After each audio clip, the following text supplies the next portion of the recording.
ये कहानी है भारत और ऑस्ट्रेलिया के बीच खेले जा रहे उस थ्रिलर मैच की, जब ऑस्ट्रेलिया ने पहले बल्लेबाजी करते हुए 282 रनों का टारगेट भारत को दिया था, लेकिन अपने जवाबी कार्रवाई में टीम इंडिया की बल्लेबाजी की शुरुआत बेहद खराब होती है, जहां 9 पे 1, 10 पे 2 और मात्र 11 रनों के स्कोर पर भारत ने अपने 3 मुख्य बल्लेबाजों को खो दिया था। भारत को बैक टू बैक ये 3 झटके देकर ऑस्ट्रेलिया मानो इस मैच को भारत से छीन ही चुका था। लेकिन तभी एमसीजी के इस मैदान पर बल्लेबाजी के लिए आते हैं महेंद्र सिंह धोनी, और धोनी ने अपनी तूफानी बल्लेबाजी से इस मैच का रुख ऐसा पलटा कि धोनी के तूफान में तितर बितर हो गए थे कंगारू गेंदबाज। और जिस एमसीजी के ग्राउंड पर ऑस्ट्रेलिया को इतना घमंड था, उनकी आंखों के सामने भारत ने एमसीजी पे लहरा दिया था फतह का तिरंगा। हार को जीत में बदलकर बाजीगर बनने वाली धोनी की तूफानी बल्लेबाजी और इस रोमांचक मैच का पूरा हाईलाइट वीडियो मैं आपको दिखाने वाला हूं। लेकिन आगे बढ़ने से पहले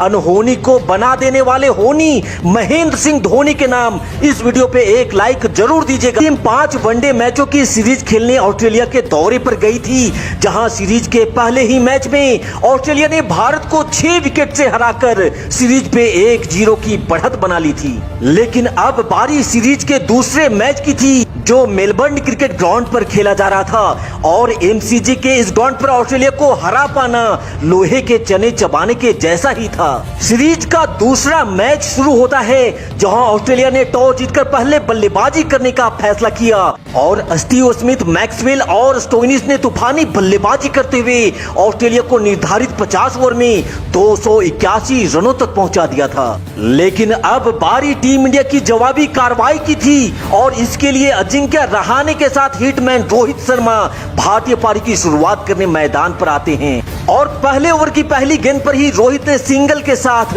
अपना और टीम का खाता भी खोल लिया था। लेकिन ऑस्ट्रेलिया की घातक गेंदबाजी के सामने भारतीय ओपनर्स काफी स्ट्रगल करते हुए दिखाई दिए, और इसी दबाव में जब भारत का स्कोर मात्र 10 रन था, तभी अजिंक्य रहाणे कीपर के हाथों में कैच थमा पवेलियन की राह पकड़ लेते हैं, और यहाँ से अगले ही पर रोहित शर्मा भी स्लिप के हाथों में कैच होने से बाल बच जाते हैं। लेकिन भारत के लिए मुसीबत थमने वाली कहां थी, यहाँ विराट कोहली भी बिना कोई रन बनाए ही पवेलियन वापस लौट जाते हैं। तब नंबर 4 पर बल्लेबाजी के लिए मनीष पांडे को भेजा जाता है, पर पांडे जी भी पहली ही बॉल पर बिना खाता खोले आउट हो जाते हैं, और महज 11 के स्कोर पर भारत ने अपना तीसरा विकेट भी गंवा दिया था। लेकिन यहाँ रोहित शर्मा ने दबाव से निकलते हुए गेंद को सीमा रेखा के बाहर का रास्ता दिखाते हुए इस इनिंग का पहला चौका जड़ दिया है, और उसकी अगली ही गेंद पर रोहित का एक बार फिर से पलटवार और गेंद गई सीमा रेखा के पार। यहाँ से रोहित शर्मा के साथ मिलकर केदार यादव ने कंगारू गेंदबाजों पर काउंटर अटैक करना शुरू कर दिया,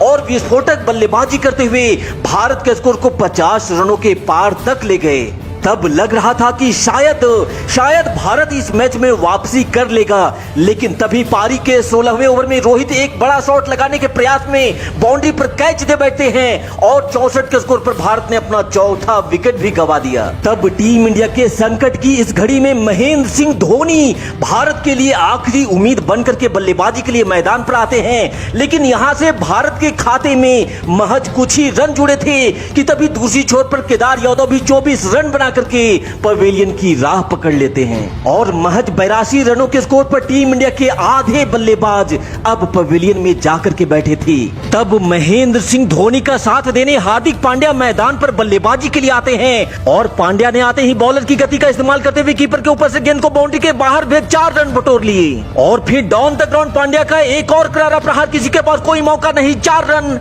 इसी बीच पांड्या ने चहलकदमी करते हुए कदमों का इस्तेमाल कर गेंद पे कर दिया है हवाई फायर, और उड़न बनकर के गेंद सीधा गिरी है स्टैंड में मैक्सिमम के लिए, और फिर उसकी अगली गेंद पर हार्दिक ने बॉल को हवा में उठाकर जोर से है मारा, और लॉन्ग ऑन के ऊपर से ये रहा हार्दिक पांड्या का बैक टू बैक दूसरा छक्का, और इसी के साथ पांड्या ने अपना अर्धशतक भी पूरा कर लिया। अब हार्दिक पांड्या रुकने वाले कहां थे, कुल्टर नाइल की गेंद पर हार्दिक का एक और हवाई फायर, और ये इस ओवर का तीसरा छक्का ठोक पांड्या ने पूरे 23 रन कुल्टर नाइल के खाते में दर्ज कर दिए। और इसके बाद तो पांड्या पांड्या मानो कंगारू गेंदबाजों के कैरियर को तबाह करने पर उतर आए हों। हार्दिक पांड्या के फायर शॉट से एमसीजी के ग्राउंड पर छक्कों की बरसात शुरू हो गई और भारत ने 200 रन भी स्कोर बोर्ड पर पूरे कर लिए थे। लेकिन तभी पारी के 39वें ओवर में पांड्या एक बड़ा शॉट लगाने के प्रयास में गेंद को हवा में मार बैठते हैं और इसी के साथ पांड्या की तूफानी पारी का अंत भी हो जाता है। भारत को अभी भी इस मैच को जीतने के लिए 81 रनों की जरूरत थी,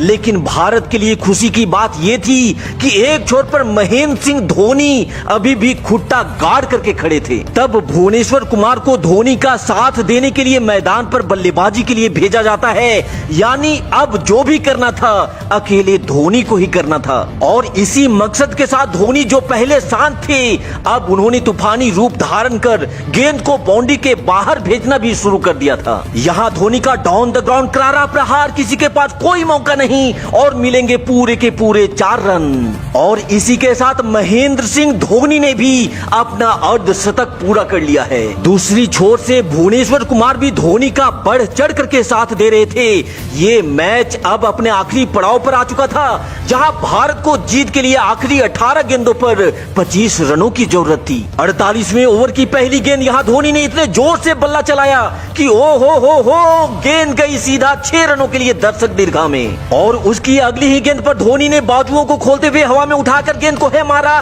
देख लो भैया, माही मार रहा है। और फिर एक सिंगल के साथ धोनी ने कुल 13 रन 48वें ओवर में निकाल लिए हैं। और यहाँ 49वें ओवर की पहली गेंद पर धोनी का एक और गगनचुंबी छक्का और फिर इसी ओवर में छक्के के साथ धोनी ने इस मैच को कर दिया है फिनिश।